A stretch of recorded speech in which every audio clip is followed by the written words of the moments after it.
see on this panel has answers ready to my questions because, you know, who wants to sound scripted? But a little bit more about myself. Again, Jennifer Pascua. I am with Community Relations for Spectrum Health. That's my day job. On the side, Michelle mentioned it, I, during the pandemic, created what's known as Halo Halo Multimedia. Halo Halo is a Filipino dessert, and it is a mix of different flavors, and that kind of is how I describe myself. So, I do a lot of multimedia, fundraisers, that kind of thing in the realm of communication and media, because prior to that, I spent 25 years as a broadcast journalist. 13 years here in West Michigan over at WZZM. So a lot of my contacts you see here, I've done stories with, or had the pleasure of meeting along the way. So I'd like to start out with just having them give a little more of their background. I'd love to first have you share your ethnicity, and then your journey here to West Michigan. So Bing, let's start with you. Hi, thank you all for coming. I'm really excited about sharing some of our stories, of my story with you, but I'm also excited about listening to and hearing from you how you have journeyed, make this journey as well, and also what your perspectives are about the changing demographics that is part of West Michigan. So I was born in Jakarta, Indonesia. We fled Indonesia in 1954 when communism took over. And we ended up in the Netherlands. So I'm kind of like a sunburned olive. But so we immigrated to the United States and arrived in Grand Rapids in January 9, 1960. And the interesting thing about that was the Fuller Avenue Christian Church, which sponsored us, sent us the deacons to meet with us at the train station, and we were speaking Dutch to them, and they had Dutch names and couldn't speak Dutch to us. So that was my first cross-cultural experience in Grand Rapids. I'm CEO of Easy Floral, the Goei Center, and also happily I am the father of 5 children, grandfather of 15 children, and the husband of a wonderful wife who has saved for 53 years. So, and then also just a couple of other things. I'm part of the West Michigan Asian American Association. I also worked for Governor Snyder for about 5 years as the first director for the Office for Young Americans, which was his attempt to bring greater understanding of the diverse and international residents of the state of Michigan.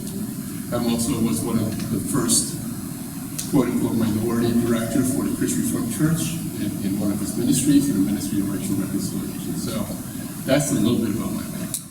You forgot about the first Chamber of Commerce. Yeah. He's got a long list on his resume. We like to call him our Asian Godfather here in West Michigan. As you all listen, Bing has a lot to share, so much knowledge in regards to diversity here in this community. Stella. Well, that's a tough one to follow, so I don't know if this one. Okay. Yeah, so that's a tough one to follow, so next time I go first. Well, good evening, everyone. Thank you so much for coming. My name is Stella Michael. I am a mom of 3 kids. I start with that because that's the identity that I held very dear and near to my heart. So they're 8, 5, and 1, so it's a busy home in life of region. I was born and raised in India, a small town in southern India, and from a middle income family, but my mom and dad really put in their blood and sweat to give me the best education. So I graduated from one of the Ivy League back home in India in engineering and technology. Marriage actually brought me here. I got married to my husband who was working actually in Holland. So I was sharing that Holland was my first home when I landed in the US. So yeah, I have been here, and then I started working in Grand Rapids, and so we said, I'm not driving in the snow, so I'm going to move to Grand Rapids, so we all moved there. I'm very passionate about my identity as an Indian, and I try my best to be an advocate, remove barriers for others who are in my role or who are facing similar challenges. So I really, like you can see, I try to dress up whenever I can as an Indian, and I name my kids with Indian names, and so there's a lot of those values that I take away from my culture and I want to elevate and share with others. From my work standpoint, I work at Spectrum Health. I am a director that serves the customer relationship management. So we work with sales, marketing, and the call center. I'm also serve on the board of the West Michigan Asian American Association, trying to help bridge some of the health, education, and equity for Asians within our community. So yeah, that's about me. That's not easy to follow the way. So I'll make it easier.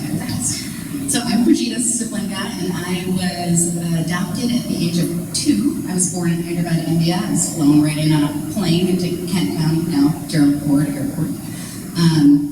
I had lived both in Grand Rapids and Holland, and my parents and grandparents and significant others, family at this point now, all died right at the lakeshore. So while I'm from Grand Rapids, I kind of consider Grand Rapids and Holland the same thing. I spend about just as much time in both cities every week. What else was I supposed to say? Is that about it? That's all. Thanks. I'm going to use this microphone right here. Hey everyone, my name is Ace, founder and executive director for the Grand Rapids Asian Pacific Foundation. Moved here when I was turning 15, 16 years old. My family grew up, I grew up in Italy. I guess we were more family, and an opportunity came about with my sister ended up marrying a white person or American, and that's our kind of way to become an American citizen. Living here as since I was 16 years old, went to school to East Campbell High School, and now, can I just talk a little bit about this real quick? Yeah, please. So one of my first experiences, like going into the Detroit airport, it's like the first time seeing so many different colored people, right? It was like whites and blacks, and I was like, man, I came from the country of the Philippines where everyone is the same. And looking through the lens as an immigrant now, and I'm like, man, that's such a great experience, right? It was challenging, but at the same time, experiencing that multiculturalism, and I was just like, you know, it's like a culture shock when I first came here. So I'm gonna keep rambling on, so I'm just gonna talk about my work with the Grand Rapids Asian Pacific Foundation. It's something we started in 2017 with the blessing of Mr. Bing Goei. We started this group, this festival, and now we've elevated some of the festivals in Grand Rapids. We created the first Dragon Boat Festival. We did the Doodle Fest. We actually brought in the first sumo wrestling in Grand Rapids, Michigan. We had Jennifer Pascua. I did not win. That's like the 600-pound guy. And yes, I'm sorry, you cannot win this. That's it. And I love that each and every one of our panelists truly have a different journey as to how they got here. I want to kind of paint a picture because for many of you, you may not quite know the demographic of the Asian American community here, and I want to look to Bing first because I know that he has really tried to keep up on this. And Bing, let's share a little bit of those numbers, where we are in terms of the Asian American community and exactly how we are continuing to grow. Yes, so the AAPI community in West Michigan and the state of Michigan is roughly about 3.5, 3.6% of the total population. The challenge about being considered Asian American or the Asian American population is that not many people understand that Asian does not mean Chinese. The assumption is that you're Chinese if you're Asian. And so there are probably, what do we say, 48 nations under the umbrella called Asian American Pacific Islanders. 48 nations. How many dialects? So one of close to 100 official languages and around 1,000 or more dialects. So, but Michigan, Grand Rapids and West Michigan especially, the largest Asian population here is the Vietnamese population. Holland was very active during the Vietnamese refugee resettlement. I think Reverend Howard Skipper was very active in bringing a large number of Vietnamese refugees to West Michigan. All the other groups are, they have come at various stages in our history to the United States. And all of you who are part of that Asian community can tell your own story. The difference that I think maybe we can talk about it a little bit today, and maybe some of you can share your own personal story as well. There's a difference between an immigrant and a refugee. And I think that when we start mixing them up as being the same, I think it kind of creates the misconceptions. And that's where I think sometimes the toxic conversation that's going on today about immigrants and refugees is part of that's part of the reason. Even some of our quote-unquote leaders don't even understand the difference between an immigrant and a refugee. So, but in the United States, there's about 23 million Asian American Pacific Islanders who are living here in the United States. What is also interesting is that the Asian American population, Asian American Pacific Islander population in West Michigan are also the fastest growing population in the state of Michigan. But we don't hear a lot of those things, and I think we'll start getting into that as well, Jennifer, because I think the challenge for the Asian American Pacific Islander population is to make sure that we begin to tell our stories.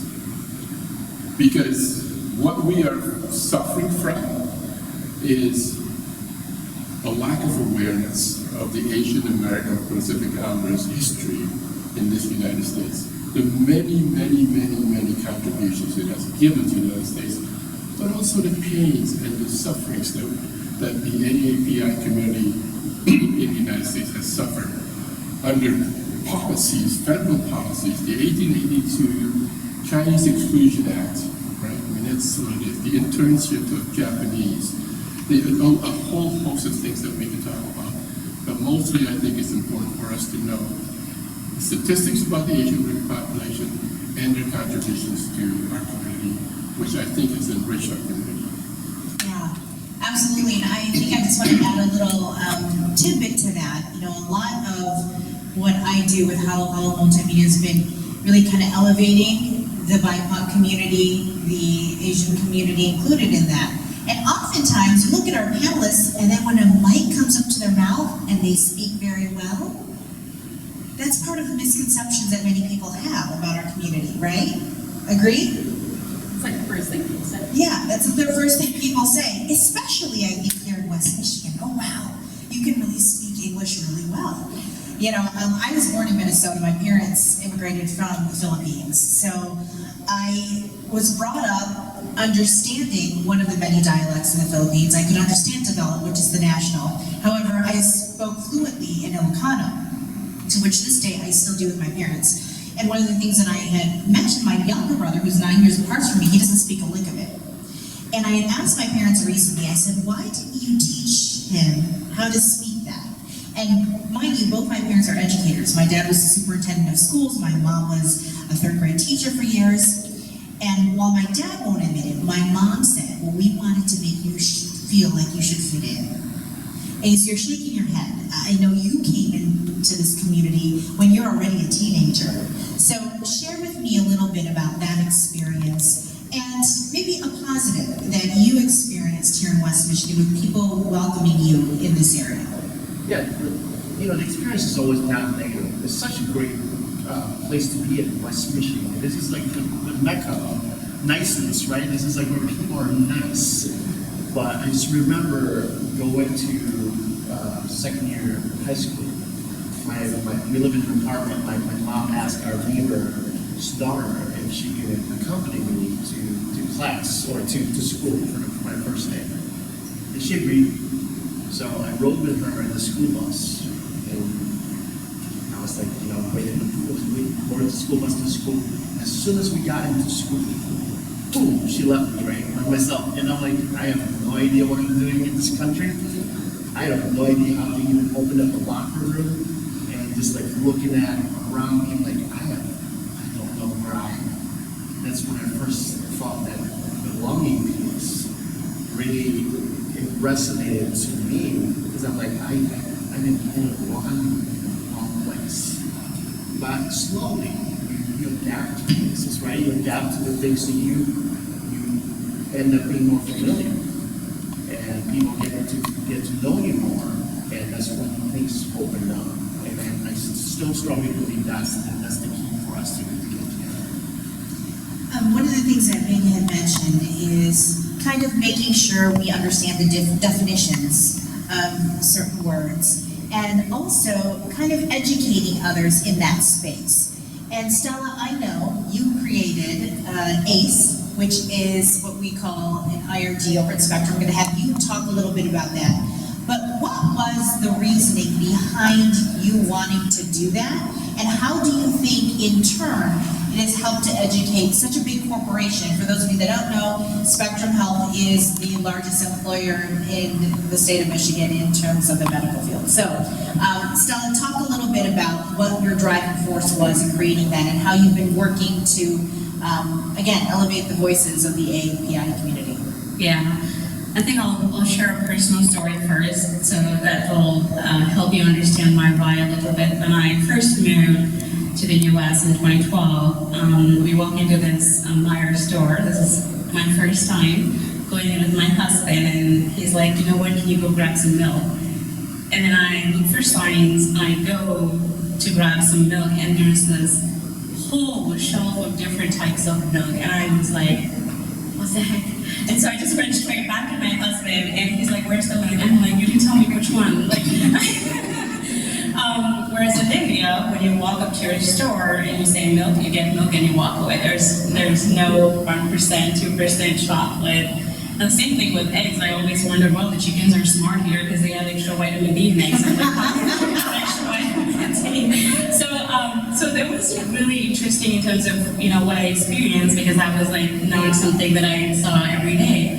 And then coming to my personal life, we lived in an apartment and everyone was like closed doors and nobody would talk, which was very different than where I came from, because we were always outside, we were engaging in conversations and getting to know each other. So I really felt lonely when I came because I wasn't working, I was at home, and I was trying to like engage with people around me. And then I'm well educated, and I was trying to find a job, and a lot of the companies really liked me, but they would not give me a work sponsorship. So because I'm an immigrant, I am not authorized to work here in the US. I came as a dependent on my husband, and although I'm really qualified, like I said, everyone who interviewed me really liked me, want to make me an offer, and then they realize I'm an immigrant and they have to sponsor my work visa, and they would back away. So, but that didn't, put me down. I just continued to volunteer here in churches, pregnancy centers. I did what I could to keep busy, baking. So when I started working in Spectrum Health, I knew that there were so many others who had the same story. They were trying to find their way, they were trying to find some friends, because they are working in a company, and some of them are just like me, who came to this country as an immigrant and didn't know how to navigate. So when I, was talking to other Asians within Spectrum Health, they all, started to throw out ideas and throw out some of the challenges, the barriers that they were going through, the stereotypes, the boxes that we get put into every time our names come up. And so that was my why, and we all gathered together, brainstormed, and we formed this inclusion resource group, they call it. And it's focused very much on trying to elevate and bring attention to the issues, to the challenges, to the barriers that Asian Americans, both within Spectrum Health and in the community, face. I think there's so much we can do if we work together. And so the biggest challenge is, you may have seen, and I think Bing was saying, Asians are very quiet. It takes a lot, like I call myself like an oddball. Not many Asians are like out there speaking out and telling their stories. And so I think we have to provide a platform and invite them in, because that's what it takes sometimes. They're not going to be the ones to say, hey, I want to come up and talk. And so this was a platform for them to say, hey, come on in and tell us what you're going through. What are some of those issues, immigration, law, policy, we partnered with some of our buyers and our leaders and educated them and said, you know what, these guys are fully talented resources coming and trying to make their homes here. We talk about staff shortage, but why are you not hiring people who are right here, really talented, and trying to contribute to the organization? So we try to bring awareness. We celebrate culture. We try to share our culture with others. We've had potlucks, and it was a huge hit. We've had like 25 different cuisines represented in priority health when we did once, and everyone was there. Everyone celebrated and appreciated it. So I think it's really a safe space for Asian and the AFPI community to come in, be who they are, be authentic, being bold, and at the same time trying to bring that awareness both to the community and our leadership, because we got to remove those barriers. We got to make ways for them to come up and rise up. So that's the why behind it. But, yeah, I appreciate that. I'm going to have you pass the mic real quick. Pujita, you're coming in with a completely different perspective. As you shared, you're adopted, you grew up here in this space. When was the moment where you said, because you really do dive deep within this space of diversity and equity and so forth. So I want you to share with everybody, where was that moment where you're like, I really want to embrace my dual culture, right? Oh, okay, that was today. I'm just kidding. No, interestingly though, right, very, very different journeys, but one thing resonated, which is why I started getting involved in things, which is lonely, right? Lonely in a room of people, and that's sad. And I grew up in this community. I know there's a lot of caring, loving people, and so my heart started to break as I kept hearing these stories from people who could be in a room with this many people and feel lonely because people didn't know who they were. They didn't feel like they were a part of a community. There's a group here in Holland that has started Women of Color Who Give. Somebody was just at their event last week, a couple weeks ago, and I was talking to them, and they said, I didn't even know that there were 100 Asian women in Holland. We just are so sometimes isolated and apart, right? So for me, I think the first time I even realized that I was different, and I may or may not have told you the story, was when I was probably 4, and I was coloring, and I was coloring a picture, and it was raining or whatever, and I was at a neighbor's house, and I held it up, and I just started cracking up. This kid dude, he said, what is so funny? And I was like, I'm the funniest kid in the world! Who ever heard of a kid with brown ears? And they all froze. Because does she not know she has brown ears? What do we do? Do we tell her that she does? Are we not supposed to? They sent me home very quickly, right? And my parents just started laughing because they knew that I had brown ears and that I knew the color brown. But that was where I first started to realize that maybe I didn't want brown ears because everybody around me didn't have brown ears. And at that young, right? Nobody necessarily said anything. But what I saw around me was all white ears. So I'd say that's probably the first time I even noticed a difference. And the younger you are, sometimes it's easy, right? Because you're cute or whatever. And then once you start to get older in adulthood, it doesn't actually matter that I was raised here or not because I'm Asian, right? So I did the exact same assumptions as anybody else, whether they immigrated or a refugee. Probably the first thing everybody says to me is, wow, you speak really well. That's impressive. You must have worked really hard at that. I am not as cool as most people up here who actually speak multiple languages and are incredibly intelligent. I only learned one because I lost my, as a toddler, I don't really keep the language that quickly. But I think that was probably my first notice of really realizing that something was different. Yeah, you did share that with me, and I thought that was such a poignant story, of that moment when you realize, and then what do you do once you have that realization, right? And as adults, what do we do when we have that realization? I want to go to Bing now, because I want to talk heart stuff. We all spoke about checking the box, right? The stereotypes. There is a saying that often with Asians, we are the model minority. And so I want to dig into that a little bit more because there is certainly more to us, even though the food is delicious, there's certainly more to us in terms of our culture, in terms of our ethnicity, that goes beyond food. So, Bing, how do we even approach the subject of maybe we don't want to be the model minority? Are we minorities right now? What are you seeing? What are your thoughts? Well, if you look at the history of how the model minority label was placed upon the Asian population. It was coined by a white sociologist in 1966. He used it as a wedge. He used it as a wedge between Asian Americans and African Americans. If you remember the middle 60s, a lot of the racial tensions within the African American community was occurring in our country at that time. And so his comment was, well, look at those Asians. And so they are not there. That's how I coined it the model minority. Because you wanted to put down the legitimate concerns that the African American community was raising in our country. Here's the problem with the minority. In many ways, it's offensive. In many ways, it's derogatory. One, we're not a model. We're all part of God's creation. That's who we are. Two, we're not a minority.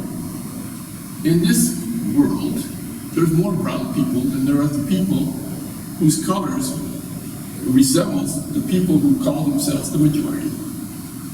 So I think but it's also a way to suppress the voices of the Asian American communities and Pacific Islanders communities. That's what happens when the power structure is given permission to determine who they want to speak about, what we would tell us about putting in boxes, right? So if you're this particular person or group of people, you're in this box, and you're in this box, you're in this box, and when we have the power, we can put you on the box in the shelf, and when we want to take you off the shelf, we'll take you off the shelf, but until that time, we'll leave you on the shelf. So I think we need to get away from this model minority myth. It's a myth. It really is. So there's a lot of things, and I hope that I'm not offending people, but I just want you to realize that we, as a community, this West Michigan niceness is really wrong. It's really wrong. To think that we are so nice, it isn't true. It isn't really true. Because if we were nice, we would give every person, no matter who they are, whatever they look like, whatever they smell like, whatever they eat, whatever, would be given the same opportunities without any conditions. But we don't do that. But we're very nice about it because we sugarcoat all of our words to make sure that we don't look and act and sound offensive.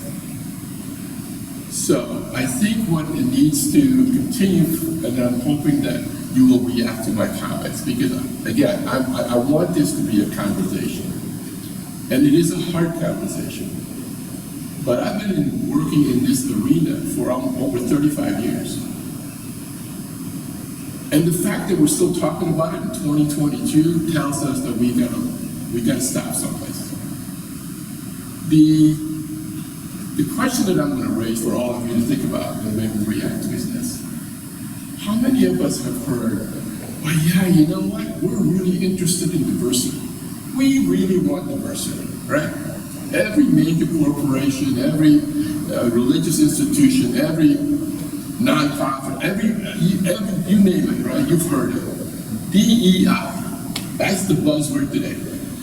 When I was younger, which was many years ago, it was just called multiculturalism. It's all the same crap. I'm sorry, it's all the same stuff.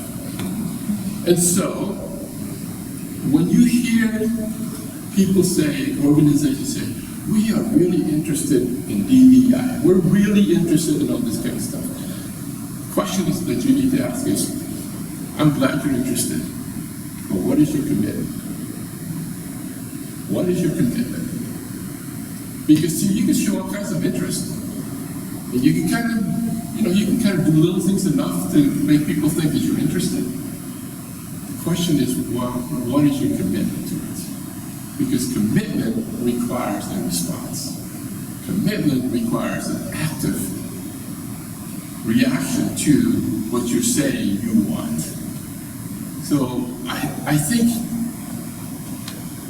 I think it's time for this wonderful, nice community called West Michigan to determine whether they're interested or whether they're committed.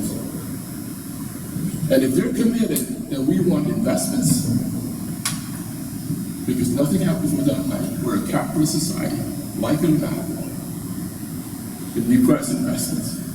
It requires us, and even for us who are part of the AAPI community, and if you're in the audience, it is time for us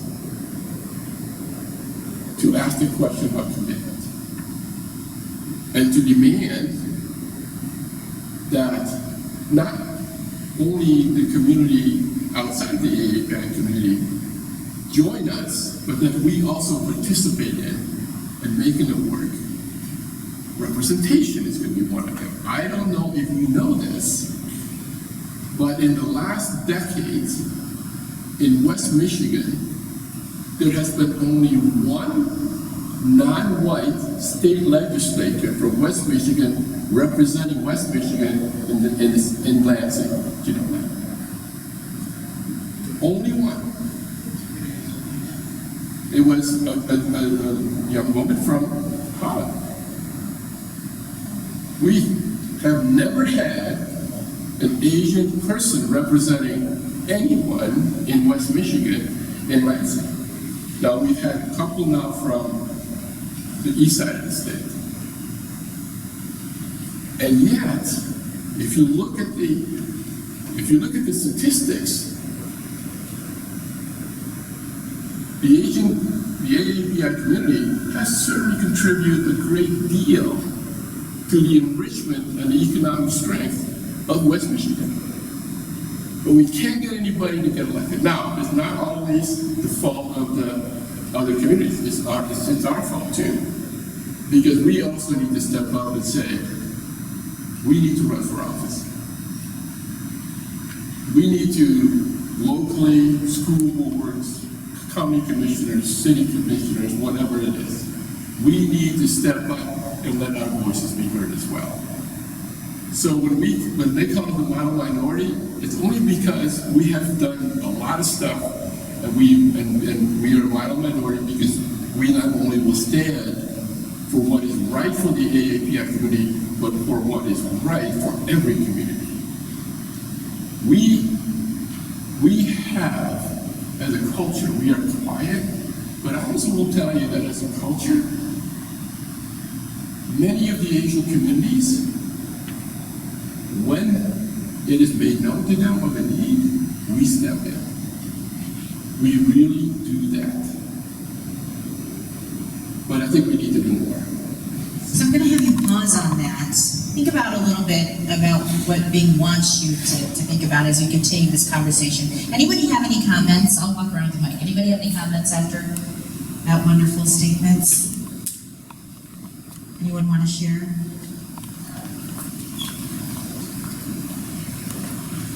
Thank you. First of all, thank you for saying that out loud to the group that's here. I'm not from West Michigan. I've always had a problem with West Michigan nice. I'm from New York. We kind of say it as it is. And I've offended people because I'm a little too blunt, but I also know that there are people that say the nice thing or the right thing to your face, but they don't act on it in the same way when you've turned away or if you're not in the room. And that, to me, is just a big lie. And it's something that we have to move against, and we have to teach people that that's more offensive than being polite. I don't know, does everybody know who this wonderful lady is here? No, maybe you should introduce yourself. I'm Ricky Levine, I'm the director of the museum, and I'm thrilled to have this panel here. Well, and Ricky really was the one who I started having conversations with about why we should have conversations like this, particularly in this area, because I've been splitting time between Grand Rapids and Holland. And for those who are more familiar with the West Michigan area, you know there is a dramatic difference between Grand Rapids and Holland as well within this community. You know, there's something that, oh, yes, sir, go ahead. My wife and I saw West Michigan from two different viewpoints.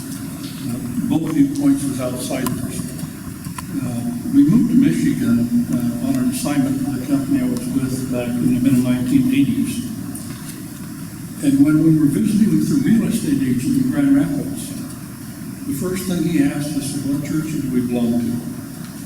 And we told him, he says, oh, you don't want to live, on the west side of town. You want to live on Cascade. You'd be more comfortable out there, which we did at the time. Then, in effect, we left, and we were overseas in Asia I was over there for over 21 years, and my wife there most of the time. And I can tell you what it feels like to be a minority and isolated on the other side. And give you several occasions for that. Then we came back to Holland again. We're still outsiders. And we're trying to fit in, but I will tell you that it is the ethnic minority, the ethnic community that welcomes us more than even the people in Holland. So that's a compliment to you. You're doing a lot of good out there. Thank you, we appreciate that. Thank you so much.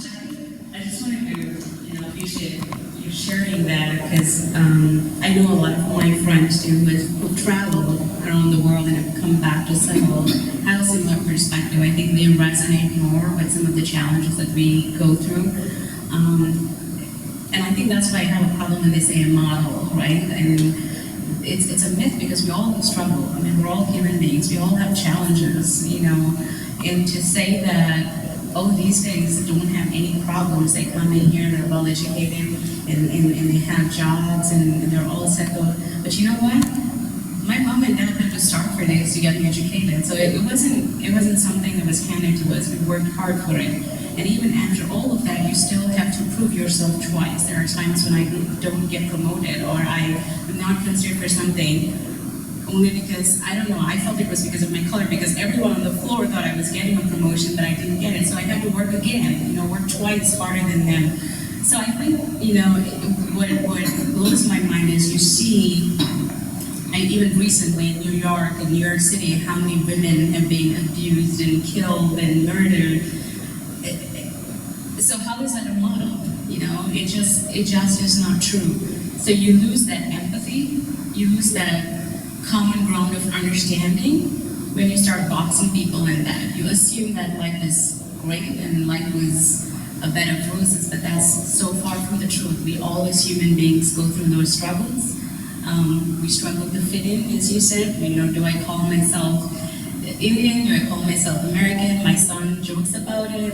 He says, well, you guys are Indians, I'm American, but I feel like I love India more than you. And I'm like, well, that's not true.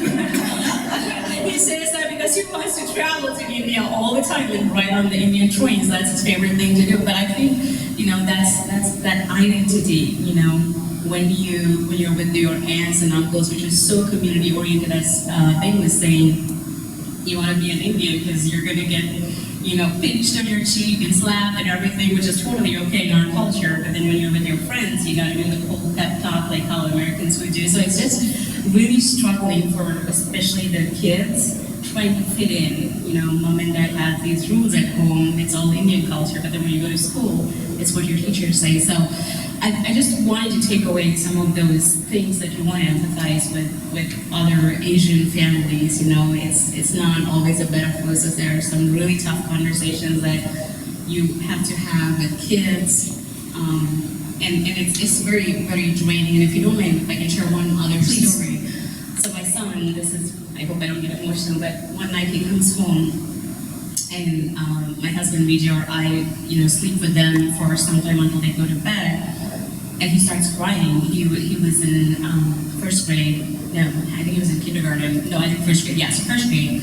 And he just was crying. And I said, and my husband asked what happened. And he said, I was playing on the swings, and one of my friends told me that I don't deserve to stay in this country or in the world.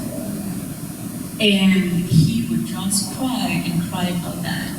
And my husband had to calm him down and say, hey, it could have been just a reaction to something that you did, or just kind of divert him. But it was so hard to console him. and I get it. It's a child, and it's a discussion, and I'm sure I want to assume that the child didn't mean anything, but it hit so hard for him to say that he doesn't deserve to be in this country or in this world. And so when he gets written up for behavioral challenges or for other things, their teachers don't know about all the 1,000 cuts he had before, right? He's just probably responding in a way to his friends that they're not saying. So again, just being, understanding of the challenges that kids and families go through, irrespective of, wherever they are in their lives or whatever positions they hold. We all are still human beings, and we all go through these challenges, and sometimes it's really hard on kids and hard on us, so. I appreciate that. Go ahead, Bing. So, it pains me to have her say that her husband said, well, maybe something happened to that child. Because that's what happens to us as Asians. We internalize a lot of crap. Because, think about this, a first grade child is already spewing out that kind of hatred. That child wasn't born with that hate-filled words. A first grader is already saying, you don't deserve to be here, or live here. That's our challenge. And so, for us, as the community, or just the community who must understand, and especially, when we talk about West Michigan, we are a region of a zillion churches. And yet, we have children in the first grade saying these things to another child because of their color, of their skin. And we got to stop internalizing the racism that is absolutely out there. And sometimes we continue to perpetuate it ourselves. We mean the AAPI community. And we need to find ways to stop that. And the way we stop that is through events like this. So thank you for putting this together. Absolutely. Because we have to learn about each other. If you look at our history, the Asian hate crimes that have been perpetrated in the last year and a half, 2 years, it is not new. It is not new. If you look at the history of the Asian communities and peoples who came here, they were treated like that right from the beginning of time when they came here. The Transcontinental Railroad, who was given the most dangerous jobs and who was killed the most in that job were Chinese workers. Right? I'm just going to, I'm sorry to interrupt. I know Ace has to leave. So I just want to give you an opportunity, just last thoughts, final thoughts, in regards to the festival and an opportunity for people to be able to attend. And, Bing was beginning to start. We'll go back to that conversation about Asian hate, but I want to know your take because I'm sure as you've been doing this, especially last year, a lot of people came up to you and said, hey, are you still going to do this festival because of the Asian hate? So I want to address real quick, West Michigan Nights. I like West Michigan Nights, but there's a difference between West Michigan Nights and being honest. So people need to be honest in a nice way. I don't want you guys to take away your niceness because we're saying West Michigan Nights is no good. I love your politeness, I love your bluntness, but please sugarcoat it for me because I have a weak heart. I just want to talk about real quick why we started the Grand Rapids Asian Pacific Festival. It was 2016. I saw myself as a father. That was my role. It's my responsibility. That is my mission, is to create a space for my son, who was then 3 years old, to see himself represented in the community. And I took it upon myself and my wife that it's our job, not the job of the community around me, but it's our job to, instead of complaining, to actually take steps, to take action, and to see what we can do if we actually raise our voice and to actually talk to people. Like when I first talked to Jennifer Pascua about the idea of doing an Asian festival, also to Bing, they supported it. And we just need to start something. We need to start somewhere where we can align ourselves with the right people and talk about what's happening in our community. And so with the Asian Festival happening, this is our 6th year, June 10 and 11, we are bringing on the multiculturalism that we want to, we're craving for. We are, I just want to highlight one day, which is June 11th, we are highlighting the Hmong community. Now, if you guys are not familiar with the Hmong community, they are a group of nomads that live in Laos, Vietnam, Thailand. They don't have their own country. But during the Vietnam War, they helped the United States during the Civil War. And so a lot of them were able to move into the United States. A lot of them were living in Minnesota, some in the east side of Michigan. And we just want to highlight that community. We want to highlight their story. We want to be able to share that, because I believe the more we learn from each other, the more we spend time, that's where we build those bridges. That's where we break those walls. You know, we could be complaining, we could be talking, but the more we spend time together, that's where the magic happens. So I'm hoping to see you guys June 10 and 11, Grand Rapids, Michigan, downtown Grand Rapids, Calder Plaza. Jennifer's going to talk to you about it. Hope to see you guys there. Celebrate with us, spend time with us, and let's build something together. Thank you, Ace, for being here today. It's been long to so thank you.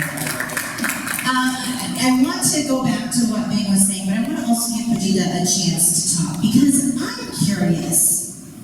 You talk about how your parents were really great about helping you embrace those moments of uncomfortableness, right?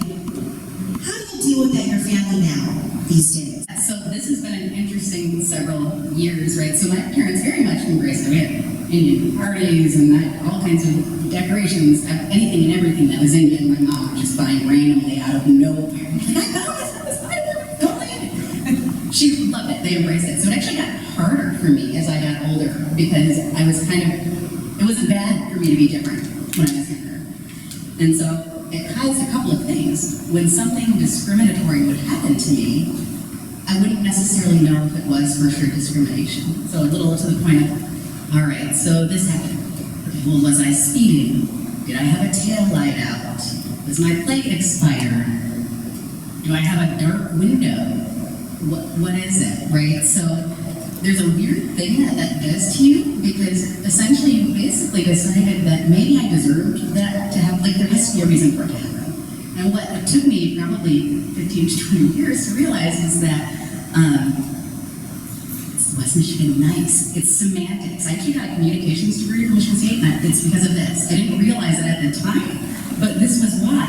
Because we are nice, you're nice, but there's a difference between being nice and there's being welcoming and there's belonging. And I think that's part of the big thing. We're really great at saying, welcome to West Michigan, enjoy the beaches, and they're beautiful to us, because they're beautiful right now. But when was the last time you actually had somebody that felt like it belonged? I think right now, this can tell you that we're actually probably not that quiet of a people when people feel safe to say it. That's a great point, yes. Because people don't say the truth. And I think one of the things I've had to deal with, having such a Caucasian community sometimes around me, is that good people don't do bad things.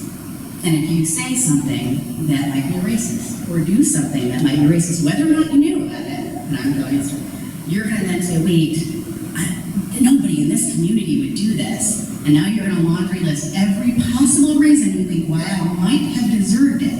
Well, did you do this? Did you do that? Because you want to feel great, like, okay, that's right. There has to be a reason, because why would somebody do that for no reason? And it's not out of a mean intention, but it does make a big statement, right? Because then you stop saying when things are discriminatory, or those types of things, and you end up in a weird divide. Yeah, the safeness, I think, is key. And I always share the story about the first time I met Bing, and I don't think he remembers this because he's met so many different people throughout his life. But I had somebody reach out to me the first time I was on air.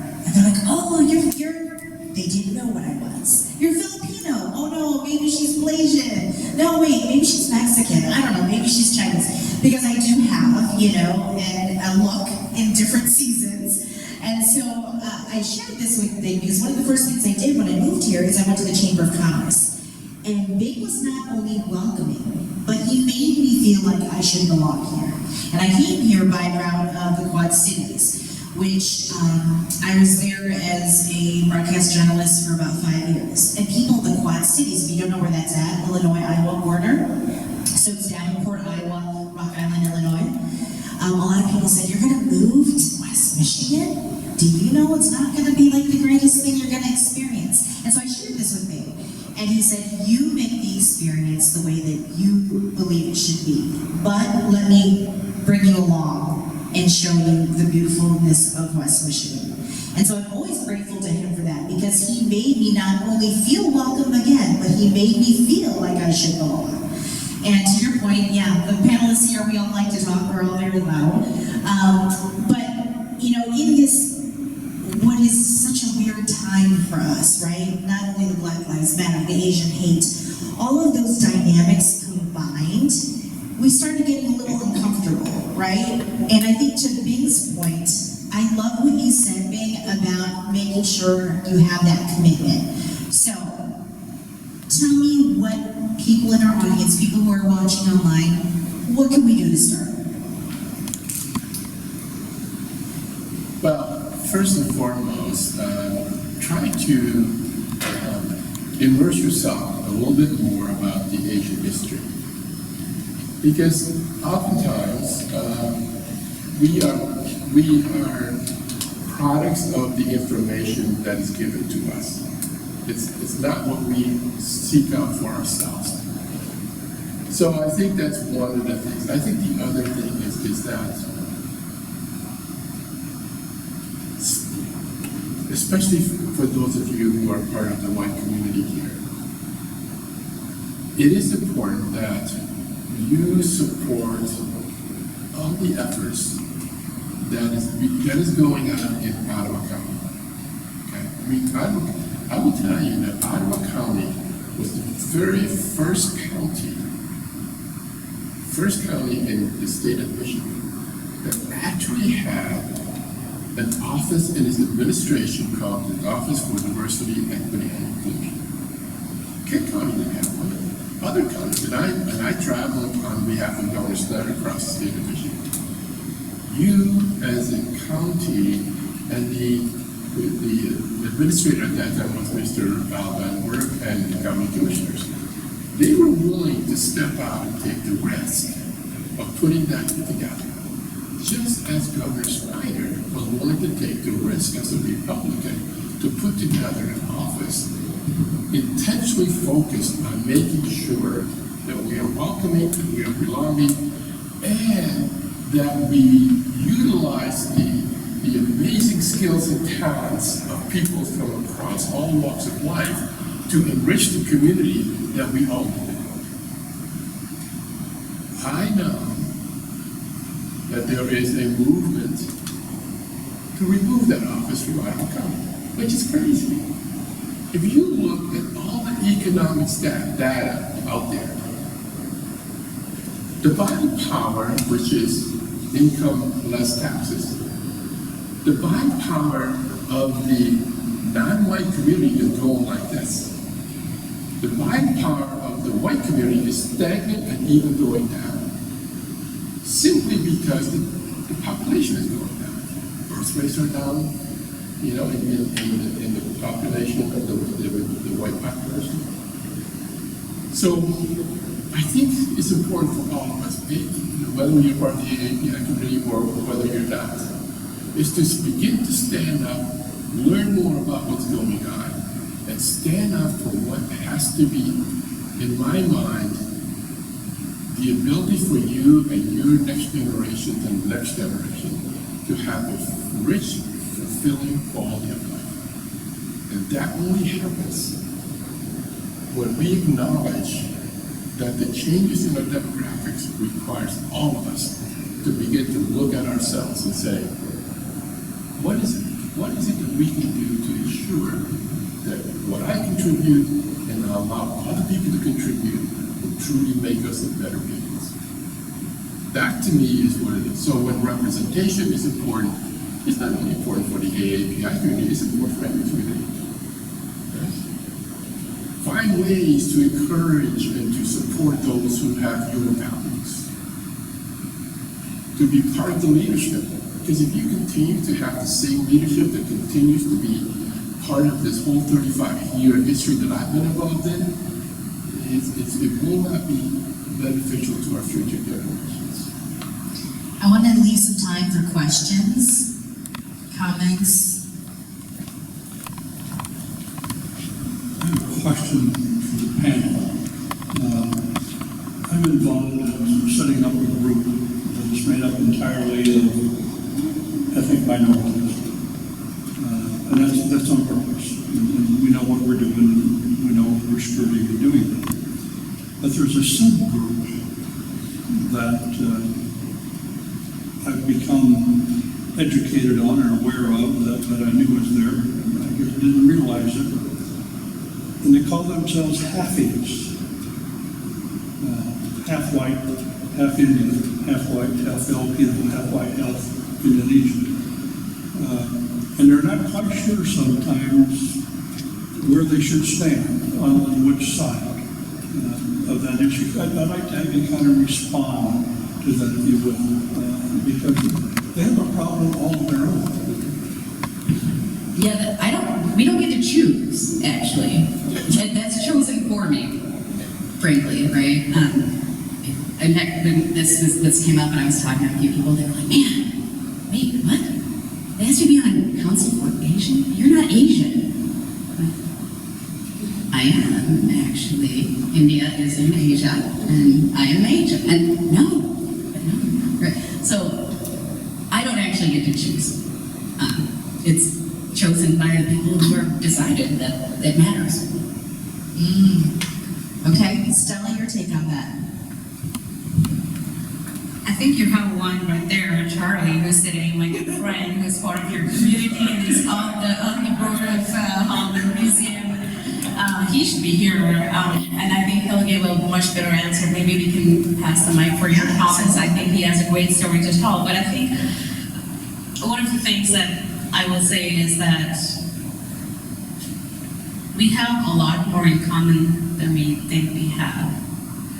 I think when we start acknowledging the commonality, the common humanity around what we all are trying to do, I think there's a lot more progress in the communication you can make. So I think I start with acknowledging what is common, acknowledging what we all can celebrate together. That takes away the tension of that's you, that's me, here's the border, you stay on that side, I'm on this side. So we start there, and then we start celebrating the differences. Identify and celebrate the difference. There's just so much richness in bringing both sides together. And I think the nice part is, yes, you may not fit in either groups, but you may also be able to fit in both groups and be able to actually educate. So people will be very comfortable coming and asking, hey, can you tell me about this? And you should be okay with answering it because you're, again, yes, you're different, you don't fit in, but you also fit in both groups. So I always think that we should allow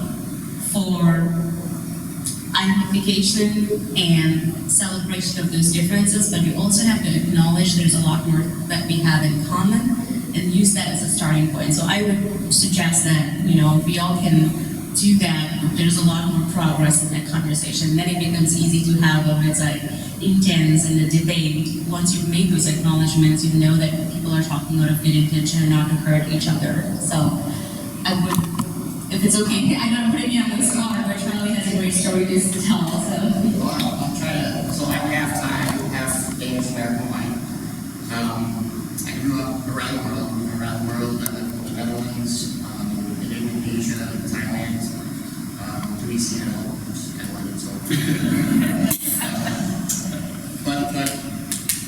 so for 40 years I was considered myself, I use this term, halfies term, if you talk to halfies, where we learn this thing called being a chameleon, and we go into different cultures and we blend in. And I think a couple of years ago, I decided, I was tired of blending in.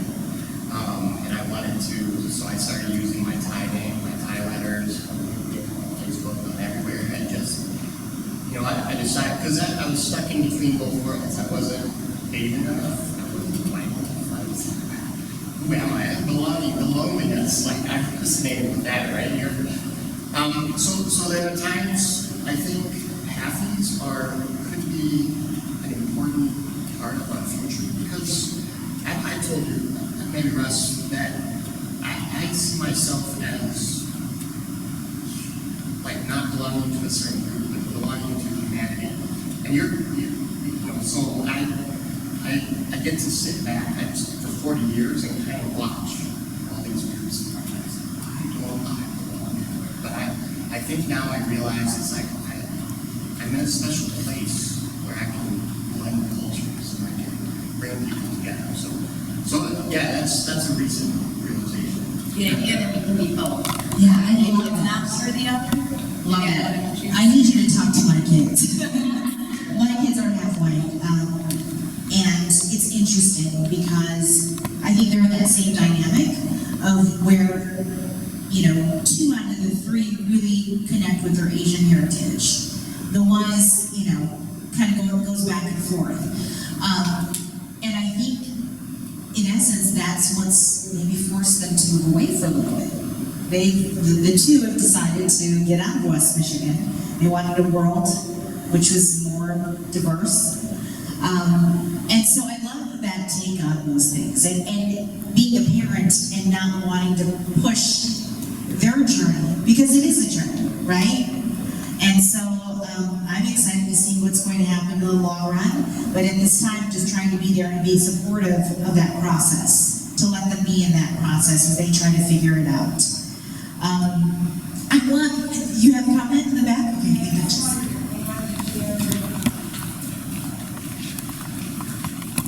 The gentleman was talking about initiatives harvesting what happens. So I'm Filipino, Indian, and Hispanic of Spain.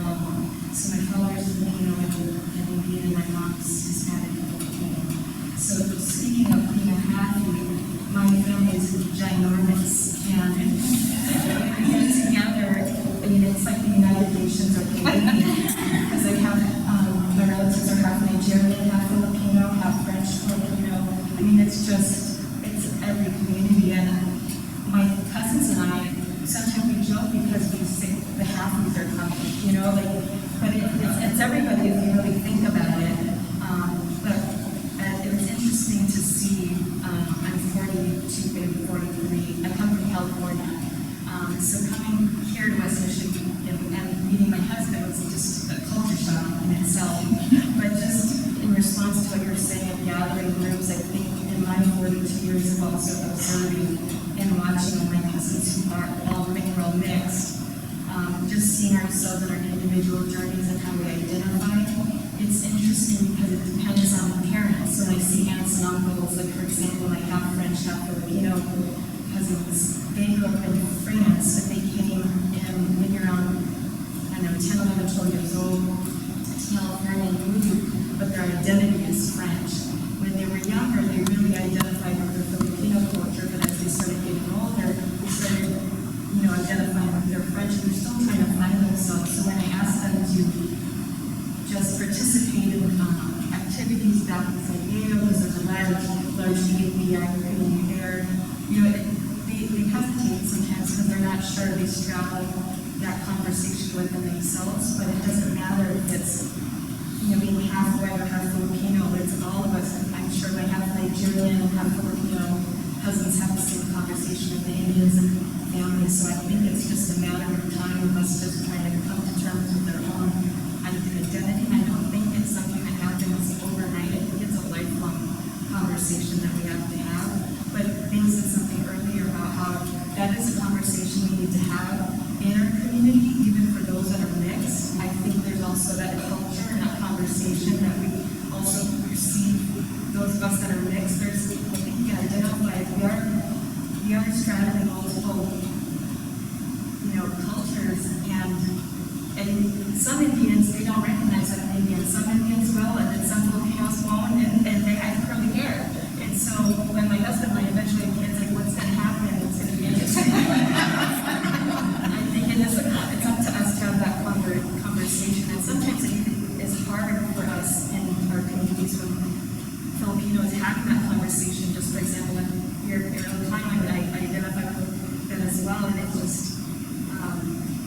it's just going to be, I think, a generational after generation conversation. But I think if we just keep talking about it and having those conversations, I think it'll just bring so much more richness. That's what can. Yeah, the connections are stronger here. You're from Cali over here, so you two should meet. Yeah, I want to be respectful because I know that we're starting to have this talk, and this is great. And I want you to continue to have this conversation, talk to our panelists, and be open to all of these learnings. Support Holland Museum as they continue to have these conversations and truly have conversations, right? And not always just having the panelists up here, but come talk to them if you want to. But final thoughts as we wrap up. Pujita, I'll start with you. Yeah, I guess it's true. One last quick story. In all of these conversations in the last couple of years have probably been some of the toughest of my life in this community with everything going on, I would say. And so one of the things that came up is, why can't I be both, right? Maybe I want to be all things. And somebody said, okay, well, I mean, what does that look like? What would that have looked like? What would that experience or moment in life have looked like for you as a kid? What would that, if I'm a Caucasian parent and I got somebody's kid over, what does that look like? And I did have to think about that for a minute, because so many times it wasn't ever both. And there was one, and it was really easy, actually. Katie back here, who works for the museum, we're having a reunion, by the way, right now, because she's my high school friend and freshman college roommate. We reunited over this, but what reminded me was, back in, it must have been in high school, she had some assignment, I have no idea, but we hung out all the time, and she said, hey, can we mix samosa? So we stood in their kitchen, and we made samosa. And then I'm pretty sure we went and got 7-Eleven orange smoothies, right? So it wasn't weird. It wasn't weird for her, for me, for their family, or ours. It was just normal to be able to do both things and be both things. So sometimes it is big things and big changes, and running for office and let's change policies and all of those things, but it's also the little things too. Thank you. Yeah, so I would say start by being comfortable with the uncomfortable. Sometimes these are very uncomfortable for having these conversations, asking questions. You're scared of being judged.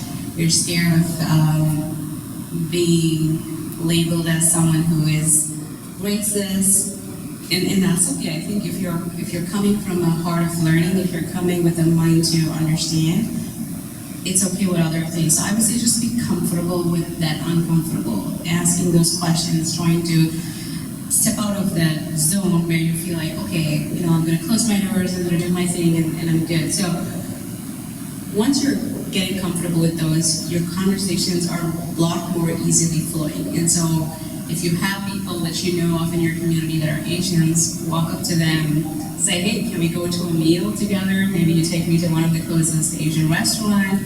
Great way to have a conversation. I always say this, food is the way to any Asian's heart. So, so we've had great conversations with my church folks and my college folks and school folks, and even at work, we talk about things, and so I think I really want, as Pujita was saying, there are some small things that we can do in our own spaces, and then there's these big things when it comes to policy, when it comes to being an ally, when it comes to being, saying a word of comfort when somebody's going through, a tough time, goes a long way in building those bridges. So I would say, be an advocate, be an ally, and be comfortable with the uncomfortable. And find your babe. Thank you so much for, being here today. I saw this statement made by someone, and I thought, well, this is really something that I would like to share with you at the end of this meeting. The largest challenge facing Asian Americans is our invisibility. and the silencing of our voices. Remember that Asian American issues are American issues. The Asian American story needs to be heard, and a united effort needs to be put forth to illuminate the contributions and the sufferings of Asian Americans throughout this nation's history. We can only get better when we become educated about each other. So, thank you for listening through it, and I'm willing to stay here, and I would love to hear your stories, even your reactions to what you heard tonight. And then if the library wants to do this again, let's see if we can bring in more of this community's individuals who are going to be impacted by how we behave, or how we react, or how we act. So there is so much good that we can do together. There really is. And I'm interested in hearing your stories, and I would love to be part of your family. I think it's amazing. It's got to be amazing. Sure. Thank you again to all of our panelists this evening. Thank you for taking the time, and we are recording this, so this will be available. Portions hopefully will be available online. But if not, this just gives you more intentionality to make sure that you continue these hard talks outside of the museum. So thank you again, everybody. Thank you.